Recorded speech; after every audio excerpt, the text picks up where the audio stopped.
মা, আমরা অফিসের জন্য বেরোচ্ছি। বাবু, আমাকে কিছু টাকা দিবি? কত টাকা দেব? ওই 5,000 টাকা মতো দে। ম্যাম, আপনার পার্সেলটা। আরে, আমার পার্সেল চলে এসেছে। বৌমা, তুমি একটু পেমেন্টটা করে দিও না। কত হয়েছে? ম্যাম, 3,000 টাকা। ঠিক আছে।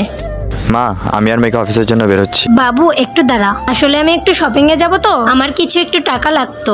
মেঘা, তোমার কাছে কার্ডটা আছে না? কার্ডটা মাকে দাও। এই নাও কার্ড। রাহুল, এই দেখো, কখনো 2,000 কখনো 3,000। তুমি নোটিস করেছো তোমার মায়ের খরচা কিন্তু দিন দিন বেড়েই চলেছে। এবার কিন্তু বাড়াবাড়ি হয়ে যাচ্ছে। এটা আমরা দুজন এখানে এত কষ্ট করে ইনকাম করছি আর ওনার কিছু যাই আসছে না। ঠিক আছে, আমি বাড়ি গিয়ে মার সাথে কথা বলছি। আরে রাহুল, বৌমা, তোমরা চলে এসেছো। দেখো আমি কত কিছু কিনে এনেছি। আমি শপিং করতে গেছিলাম।